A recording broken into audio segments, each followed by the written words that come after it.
From the last video, you can see I had a whole bunch of rocks I had to deal with. So I built this thing in order to get the rocks out of the dirt, but you'll see, didn't quite cut it. Put the soil screener to work this morning. Doing a dadgum good job. It's a lot better than me trying to pick all that junk out of there by hand. I still ended up having to pick some by hand. But that's my future driveway sitting right there. But I got a good bucket full of clay, and sand, and small rocks. And I hooked my tooth on it right there a couple times. There's a learning curve to it, but that's why I built it a little bit beefier. That's a 2x10 up there, 2x6 runners, and I put bracing everywhere I could just to make sure, because I knew I wouldn't be able to be perfect every time I used it. So the project this morning was smoothing that daggum driveway out. Oh my gosh. It'll give you whiplash going down here. That's better than it was. It still needs some work. But all them rocks came from right here just to help me smooth it out a little bit. Still got a little bit more work to do, but that's a lot better than it was. It's only an hour's worth of work. So, and part of that included getting the soil screener down here.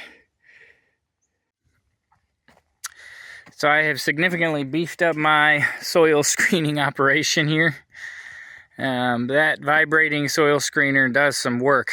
That is a lot of rocks.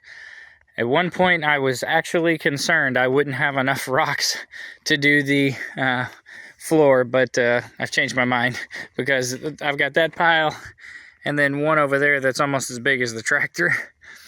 So that's the old soil screener. It's just there right now to protect the generator.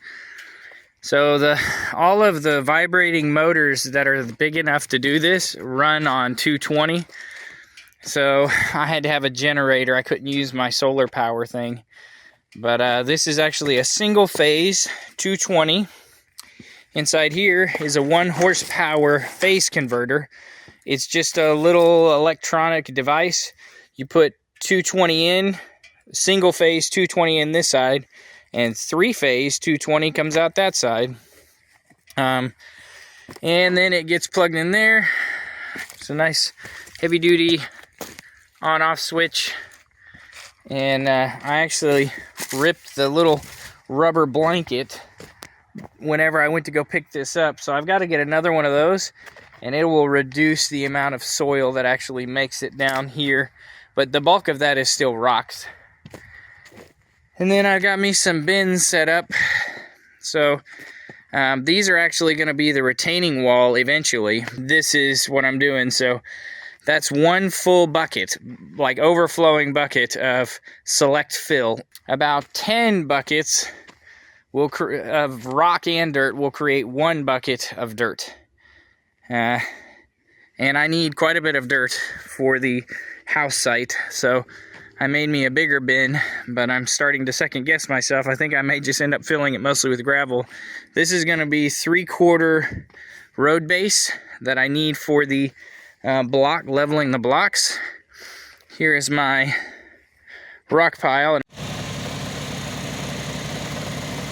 Here's an issue for you. It's 25 degrees right now.